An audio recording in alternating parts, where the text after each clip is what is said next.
Welcome to this online lesson on the concept of mutually assured destruction, warfare in the nuclear and Cold War age. What we're going to be considering today is how the most powerful weapons ever devised by people have actually made warfare perhaps less likely, or certainly it's made the consequences of all-out warfare so much more dangerous. Whatever your opinion, it's a fascinating period in the history of warfare. We're going to start with an inquiry about the only time that nuclear weapons have actually been used in conflict. Can the dropping of atomic bombs at the end of World War II be justified? We're going to gather some interpretations on this, work through which ones we agree with and which ones we don't before coming to our own answer. For some years, America had been working on a new type of bomb in World War II, the atomic bomb. In March 1945, the bomb was ready and it had been tested. However, they had no idea of the full effects of the bomb if it was dropped on a civilian city. All they did know is that it was incredibly powerful. The USA believed the Japanese would never surrender. Why might this be?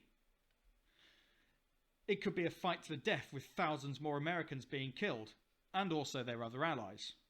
The president by this point was Harry S. Truman, and he had no hesitation in agreeing to use the bomb on Japan. Let's not forget that the culture of Japan was very much against surrender, so forcing their surrender was going to be tremendously difficult.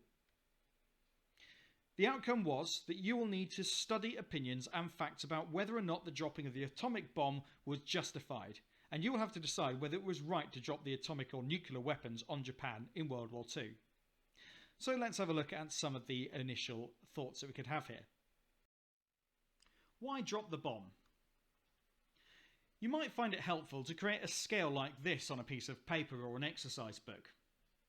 You might see that some points of view show that the dropping of the bomb was acceptable, so Truman was justified to drop the bomb on Japan. Some examples you might see as borderline. There are some factors that could justify the dropping of the bomb, but not all.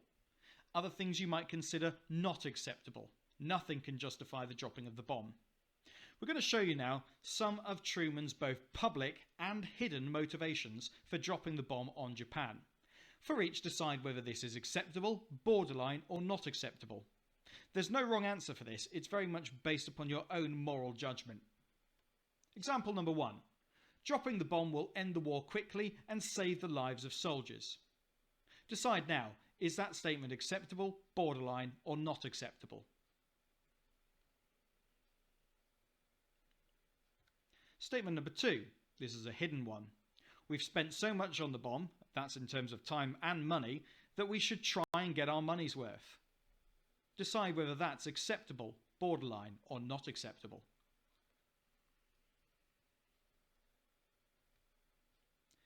Three, it will teach the treacherous Japanese a lesson. They should never have started this war. They have treated our soldiers badly. Now, however true that statement is, decide now whether that's acceptable, borderline, or not acceptable. Lastly, it will scare the Soviet Union. Remember that Soviet Russia was an ally of Britain and America during the Second World War, but the political differences and how they were run were very much a point of tension towards the end of the war. It will scare the Soviet Union. We can't trust those communists. Is that acceptable, borderline, or not acceptable? Pause the video, make your decisions, and write a brief explanation for each. Okay, perhaps by now you're beginning to form your own opinion as to whether the dropping of the bomb was acceptable. I've included in the description to this video a recreation of the dropping of the atomic bomb on Hiroshima. It would be good to watch this to get a sense as to what sort of destruction was actually done on Japan. We're now going to consider 4 interpretations as to whether or not it was right to drop the atomic bombs. For each, you should decide whether this is acceptable, borderline, or not acceptable based upon your own opinions. Interpretation 1 is from a campaign booklet by the Campaign for Nuclear Disarmament, written in the 1970s. This was a group that campaigned against the use of nuclear weapons. $2,000 million had been spent developing the bomb. 2 types of bomb had been developed. Nagasaki, this is the second city to have been bombed, was simply an experiment to try out the second type. Decide whether that's acceptable, borderline, or not acceptable now. Okay, interpretation 2. An extract from an interview with Truman in 1958. When Truman was asked in 1958 whether he had thought long and hard about the consequences, he said, "Hell no, I made the decision like that." Decide whether that's acceptable, borderline, or not acceptable.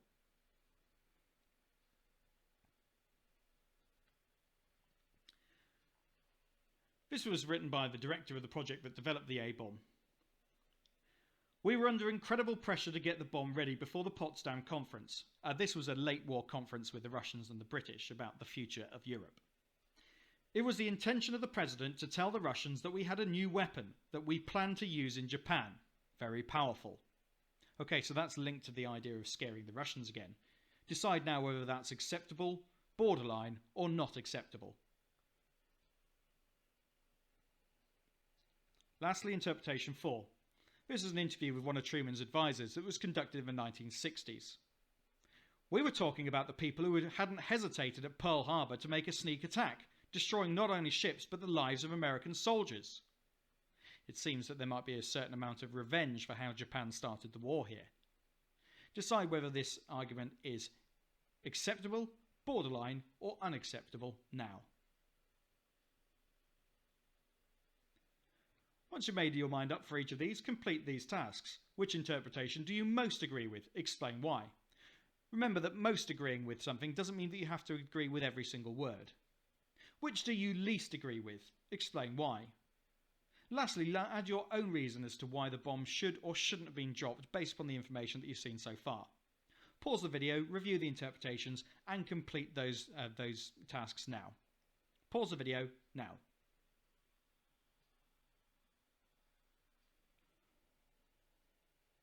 Alright, before we move on, we're going to see some images that sum up the sort of destruction that was done on Hiroshima and Nagasaki by these bombs. If you've already seen the video that I mentioned earlier, this will add a certain amount of extra information to what you've already gained. The first image is a photograph of the Enola Gay and its crew, piloted by Colonel Paul Tibbets. This was the crew and the bomber that dropped the initial bomb on Hiroshima.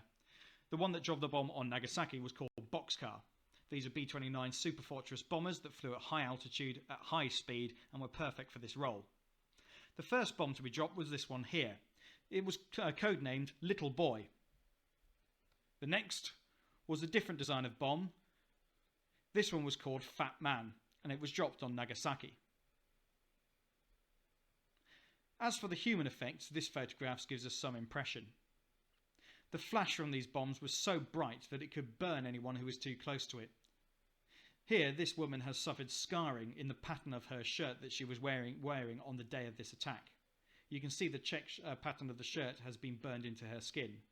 The white parts of her shirt reflected the light and the heat away, and the black parts of her shirt had burned this pattern into her skin. Absolutely horrible. Not only that, but many people who lived near to the epicenter of the blast were not only burnt horribly, but they could suffer from the effects of radiation and what we call radioactive fallout. The rates of cancer and deformities in these parts of Japan were very high for many years after the attack. This was something that was not fully understood when the bombs were used. These two images show another vivid example of the power of the bomb. Here we can see a window cleaner's shadow next to his ladder that was leaning up against a wall. This person was vaporized instantly by the extreme heat of the bomb as it exploded. So hot was this that it burnt the person's shadow and the shadow of their ladder into the wall next to them. A similar effect can be seen on these stone steps. A Japanese soldier had been sitting there in the barracks, simply relaxing. You can see how one foot would have been up on one step and the other leg stretched out. It shows as well how instantaneous that would have been. Perhaps these guys were the lucky ones. They died probably fairly painlessly and quickly, compared to other people who suffered for many hours or even days or perhaps even years after the effects of the bombs. Based upon this information, gather some extra information as to whether this was acceptable, borderline, or not acceptable. When you're ready to move on, press play.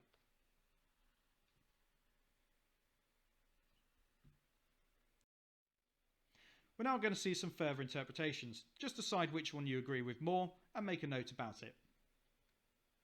Truman could have invited the Japanese leaders to watch. The Japanese could have seen what they were up against and surrendered. They should have at least warned them about the bomb. Perhaps perhaps by showing them a demonstration test. I'm not sure how practical this would have been, but it might be one idea. A demonstration might have failed. The Americans only had 2 bombs and they were different. They couldn't guarantee that they would work.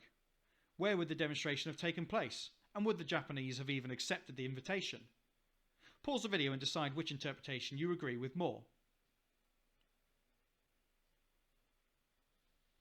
Done? Well, let's have a look at 2 more views. Was it really necessary to drop the bombs? The Japanese were not as strong as the Americans said they were. Japan was on its last legs after years of war. It was only a matter of time before they surrendered. Maybe the USA overstated Japan's power to justify the bombs. The Americans were sure the Japanese would never surrender. They did not know for sure how strong Japan was, but they based their decisions on previous 2 years. It may be that they were weakened, but Truman had to make a decision with the information that he had. Which interpretation do you agree with more? Pause the video and make your decision.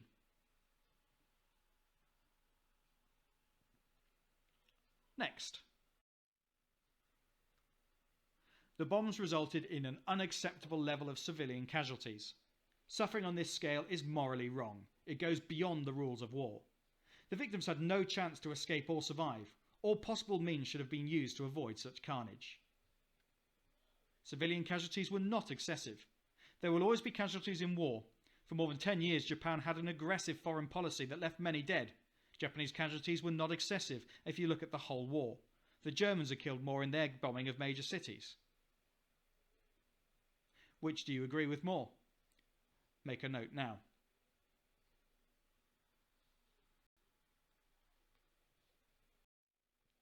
Lastly then, this is the key question you're going to answer. Was the dropping of the atomic bombs at the end of World War II justified? Complete your answer by explaining your opinion using examples that back up your point of view from everything that you've gathered so far. You should aim to include a section explaining your point of view, a section explaining an alternative point of view, and a conclusion explaining why your opinion is the more correct one than the alternative point of view. This is a skill called evaluation. As a hint, is it more based upon more relevant or more strong examples? If so, explain why. You should spend about 15 to 20 minutes completing this answer, so pause the video now.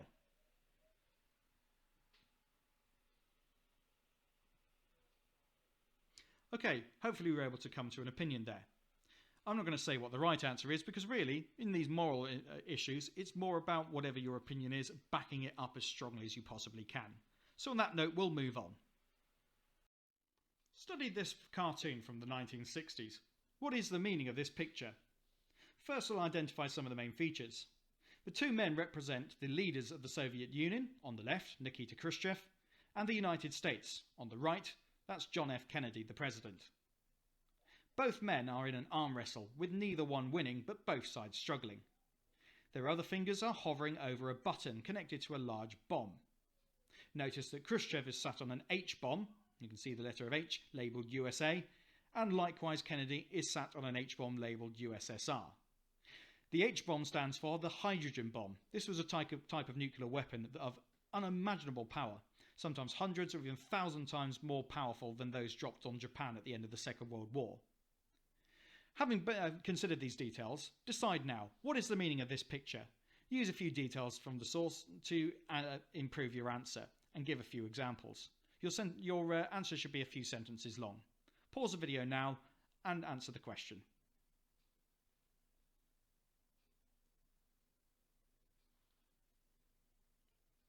Well, really, what this cartoon is all about is the idea of mutually assured destruction.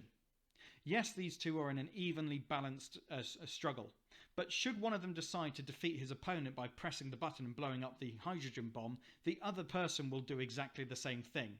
So whoever starts a nuclear war would not necessarily win it. In fact, in a nuclear war, there can be no winners. Both sides would be equally destroyed and harmed. Mutually assured destruction. This is all linked to an idea called the Cold War. Mercifully, nuclear weapons have only been used in war twice, once on Hiroshima and once on Nagasaki at the very tail end of the Second World War. Shortly after World War II, nuclear weapons of ever-increasing power were developed and owned by the USA, the USSR, Britain, France and indeed other countries. Even though they had been allies in World War II, the West, this is the USA, the UK, etc., and the East, the USSR, Russia in other words, and other countries, were now at constant risk of unleashing nuclear bombs on each other. The Cold War was all about whether communism or democratic capitalism would be the main type of world politics. I've done other videos on the Cold War flashpoints in Southeast Asia and the Vietnam War if this is helpful. But for now, read this information again and write down your own definition for what the Cold War was. Give as many details as you can. Pause the video now.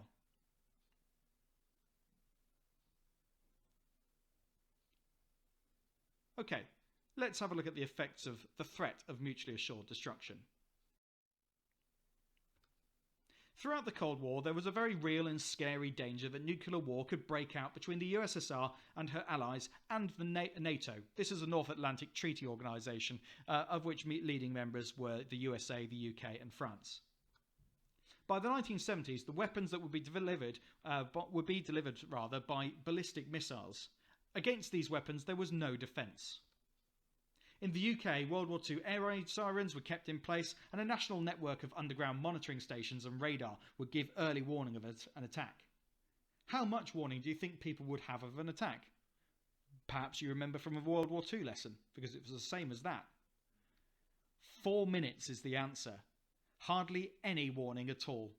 So, if this warning came up and people had not made preparations in advance, that was it. Game over.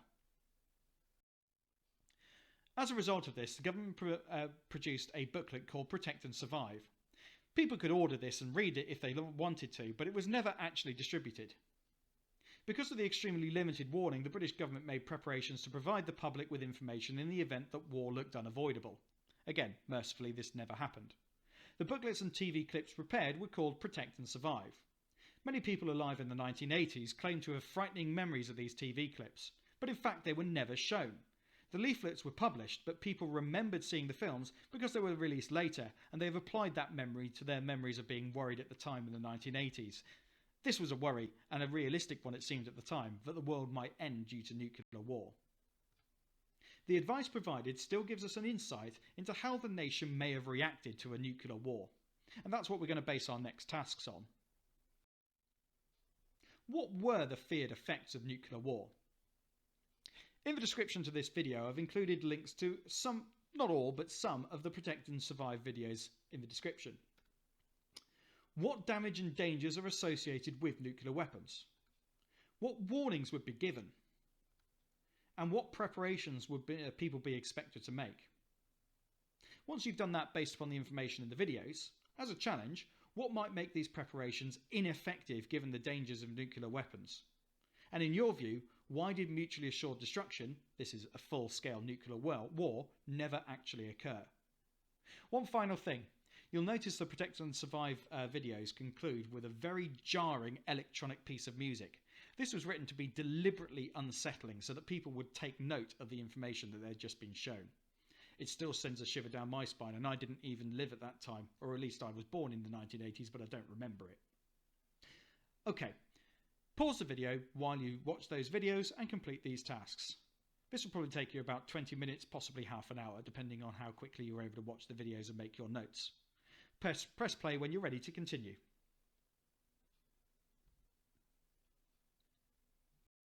One further feature of the Cold War was UK national service.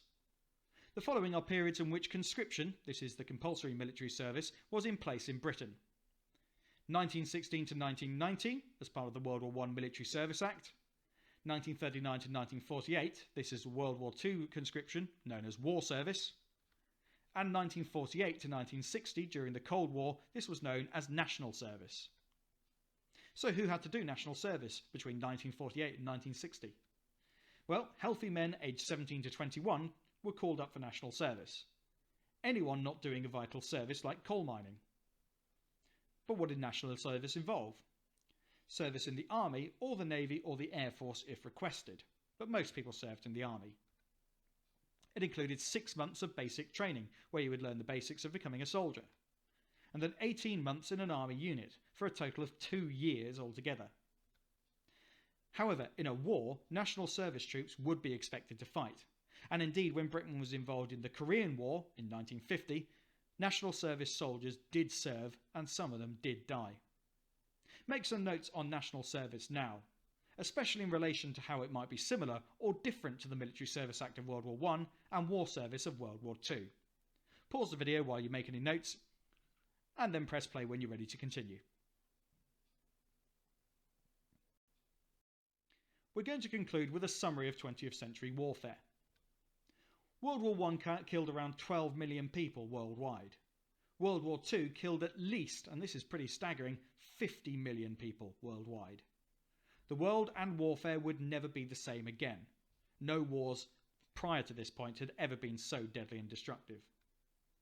You have a task then. You're going to create your own copy of a mind map in your book or on a piece of paper. You're then going to define the term war of attrition. You're then going to take a red, yellow and green pencil. Highlight areas of the diagram to show your strong understanding. These are areas that you shouldn't need to revise. Areas where you have some understanding, and therefore you might need to brush up a little bit. Highlight those in yellow. And no understanding. These are areas where perhaps you've not got any notes or where you need to do some extra reading. Those are your priorities for your revision, and you should highlight those in red. Thirdly, how did developments in World War I and World War II make the world a more dangerous place? On the next slide, I'm going to be showing you a very detailed mind map.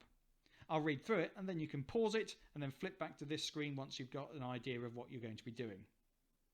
Ultimately though, this is a revision activity, so the more detailed your own mind map is and the better job you do of highlighting the green, yellow and red sections, the better revision you'll do and the better you'll understand this period of history. Fourthly, decide which of these categories had the biggest impact on warfare. Let's have a look at what the categories were. Category 1. Science shaped warfare. By the 1930s, scientists had developed radar, which had helped the RAF win the Battle of Britain in 1940. Also, the atom bomb, which ended World War II, was developed out of the work of Albert Einstein and other physicists. Weapons affected warfare. For example, in World War I, poison gas was used. Its effects were so terrible that gas weapons were banned after World War I and they were not used in battles in World War II.